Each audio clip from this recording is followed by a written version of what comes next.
Formative Evaluation. This is part 5 of a series on instructional design by Dr. Catherine P. Fulford, Professor, Learning Design and Technology, University of Hawaii at Manoa.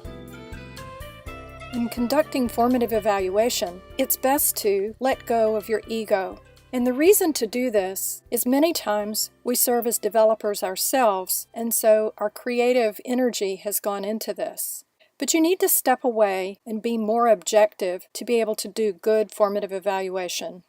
There are two types of evaluation: goal-free evaluation versus goal-based evaluation. You need to do a little of both to make sure you get all the data that's useful to you. First of all, goal-free. This is an opportunity to just listen to what people have to say and be open to a myriad of different kinds of information. Whereas goal-based evaluation allows you to target very specific things that you want to know about what you've designed. There are three things to evaluate. First is the content, second, the process, and third, the format. Let's take a look at content. First of all is looking at the domains of learning: cognitive, motor skills, and the affective domain. You want to ask yourself, does it measure what you intend to measure? Sometimes when we truly want the affective domain, we find that we actually measure something else. So be sure of your goals. You want to make sure all of the parts match: your goals and objectives, your instructional content, your practice and feedback, and assessments. Are they the correct domain of learning? And you may have all three. And does it fit the audience? Is it at the appropriate level? Does it provide motivation? Is it interesting? And is it successful? Does it work? In other words, do they learn from it? Do you have good examples and non-examples that are relevant to your population? Do you have good strategies that help them learn? What about the process? You want to take a look at your activities as well as the sequencing of your material. And if you use technology, you'll want to see how well that works. Also consider your pacing. Is it comfortable and moves right along, or is it sluggish? Do you need to improve it? And next is format. You want to take a look at your overall plan to see if it's working. Consider your layout, your media choices, and your teacher style if you include a teacher in your instruction. Next is when to evaluate. You evaluate throughout the process, at the beginning, in the middle, and at the end. Let's look at our sources of feedback. Can you hear me now? No, still too much feedback. First of all, we have demographics. This will tell us about our sample, but it will give indications about who our population is. We also have diagnostic tests. These will tell us where our students start, how they're doing in the middle, and where they end. We also have performance. How well are they able to go through the materials? Next, we have attitude surveys. This will tell us two things. One, how they feel about the materials, and two, whether they've changed their attitudes after the instruction. Next, we also have comments and opinions about the instruction.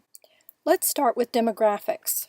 First of all, we can use existing data, as well as self-report surveys, where we ask meaningful questions about the context, about their prior experience, and things that are content-related. With diagnostic test, we can use pre-test, acquisition test, embedded and post-test, as well as retention test. These are tests several weeks, months, to find out how much has been retained by the instruction. Also, we can use transfer test. This tells whether somebody can take what they've learned and now transfer it to the real world or to other types of learning. Next, we have performance. To see how well your instruction performs, you need to look at the performance of the students.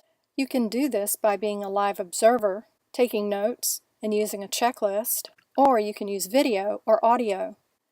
Next are our attitudes and motivation.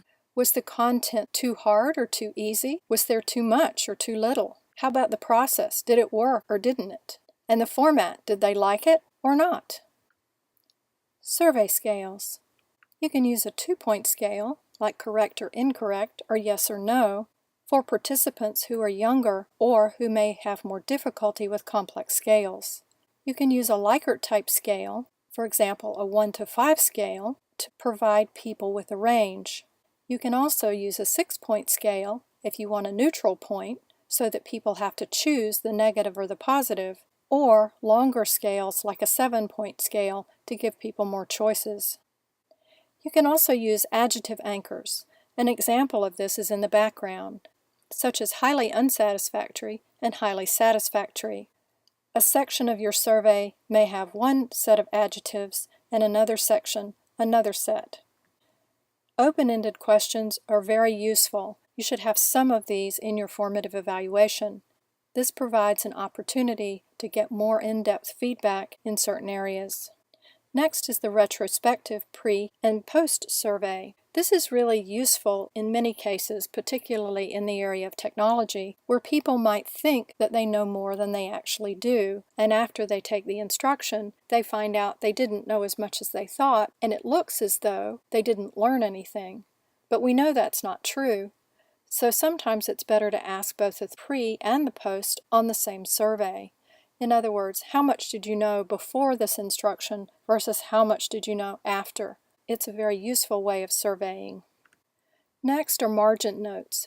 These give you up-to-the-minute information on how people feel as they go through the instruction. You can do this both digitally as well as on paper.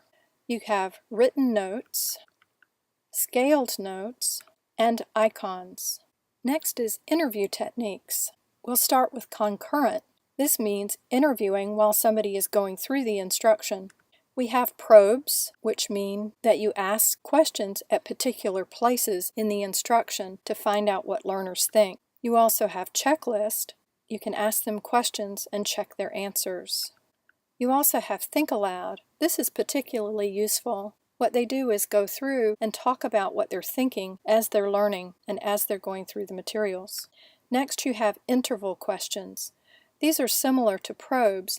At particular places, you might just stop at each chapter. Next is our retrospective interview. This is where you talk to somebody after they've gone through all of the instruction. It's also called debriefing. You can also use surveys to do this, and checklist as well. Next, results. You want to look at the performance of your participants, in how feasible the instruction is, and the effectiveness, as well as the efficiency, and their acceptance of the instruction. Data collection. First, we start with subject matter experts, or SMEs. This gives us an overview of whether the content is correct. Next, we have peer reviews and other experts. These are people like instructional designers, media experts, graphic artists, and teachers. Then, we do one-on-ones with members of our population. We might also use Dyads. This is 2 people at a time. And then we move to small groups, and after that, field trials. Always remember, though, make revisions between groups. Each group will help you polish the instruction further.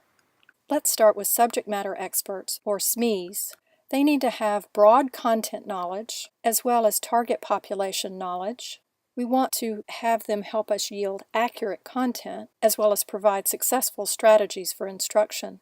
Our expert reviewers would be organization members identified in our dissemination and diffusion, as well as our peers. They might include instructional designers, media and technology experts, graphic artists, language and culture experts, teachers or trainers, sponsors, and hopefully they will yield effective strategies and format.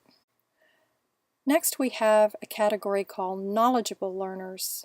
These people are useful because they provide somebody with recently learned content knowledge and are able to spot errors. It should also be a recent member of the target population, in other words, somebody who's already taken the course or already learned the information recently. This provides very detailed feedback.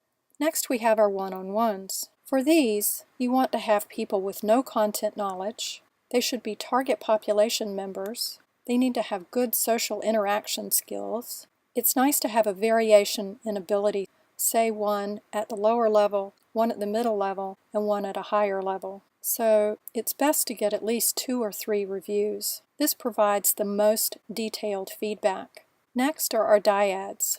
These are the same demographics as the one-on-one. You want to have people that are open and uninhibited and willing to talk to each other. So it's good if they get along with each other. They need to also be comfortable with observation because you'll be watching and listening to the two of them. It tends to yield more feedback than a one-on-one. Next are small groups. You should include the instructor for instructor-presented materials. You can also use the grid approach, which I'll show you in a minute, for a complete population sample. You should have a sample of about 12 to 15, and that's sufficient. It helps you catch the remaining errors after you revised from your one-on-ones. I remember coming up with the grid approach as a way of getting a better sample from my population. Here's an example.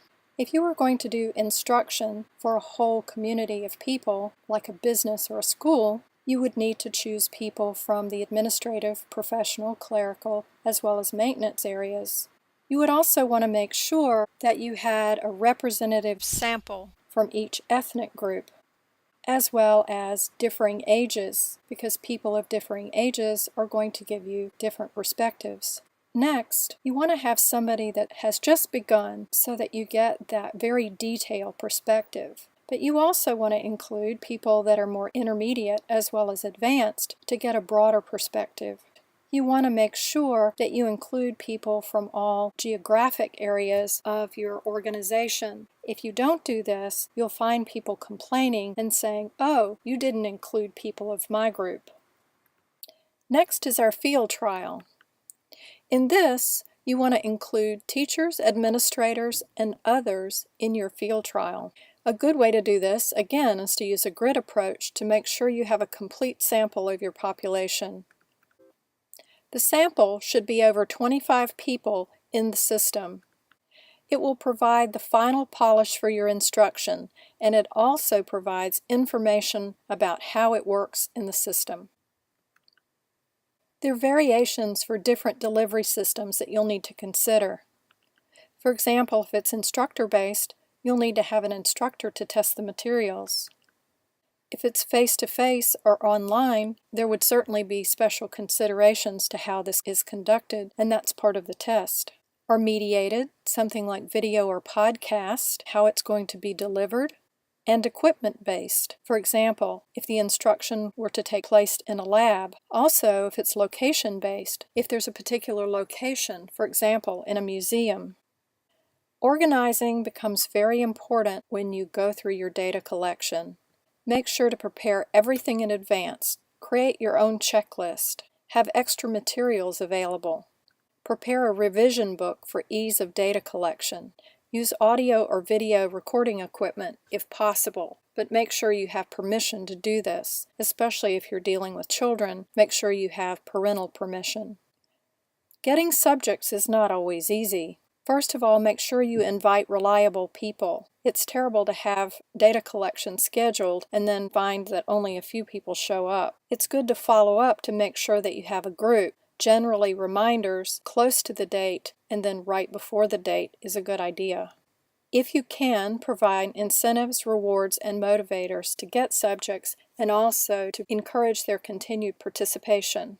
Field trials, as much as possible, should be lifelike, in the setting where they'll be used and with the same people, such as administrators, technical people, and teachers.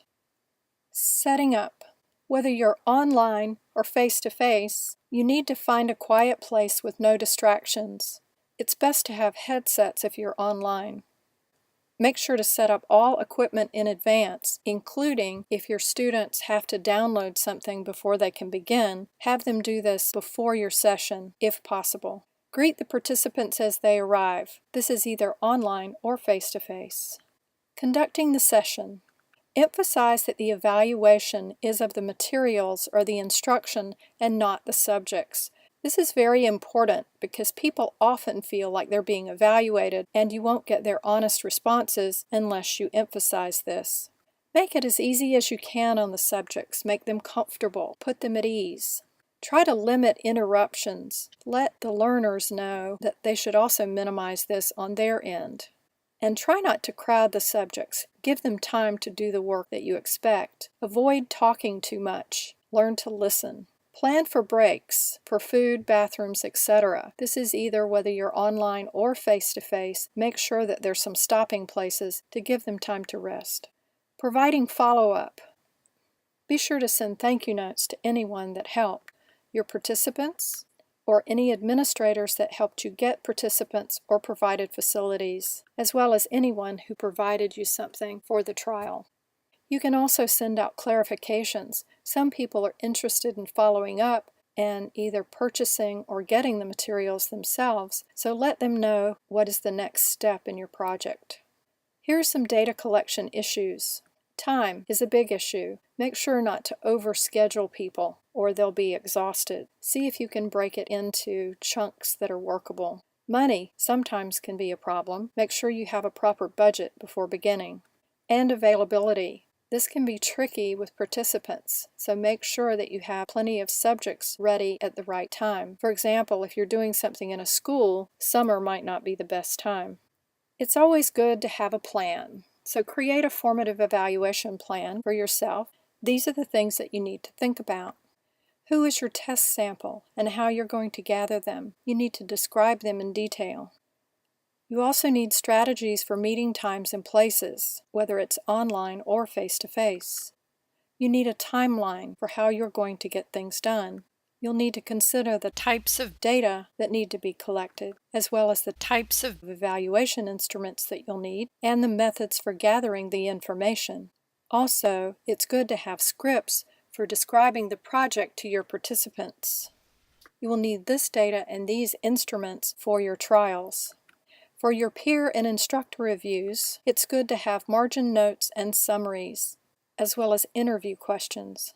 For your one-on-ones and Dyads, you'll need all three, the pre, embedded, and post-test, demographics, and an attitude survey, as well as margin notes and some questions to probe along the way. It's also a good idea to have video and/or audio to support your memory or see things that you might have missed.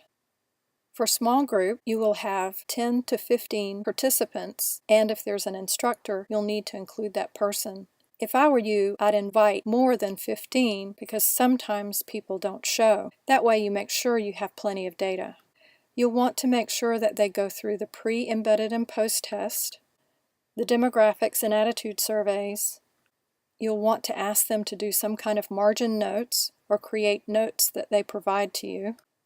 In a field trial, you need 25 to 50, also with instructors that will be teaching the material. Again, you'll need the pre, embedded, and post-test, and the demographics and attitude surveys. You can do other parts, but they're not as necessary because by this point you should be fully polished and you're just trying to make sure that it works within the system that it was designed for. As Theodore Roosevelt said, you do what you can with what you have where you are. If you'd like further study, here's the reference for the video. Other is from my experience.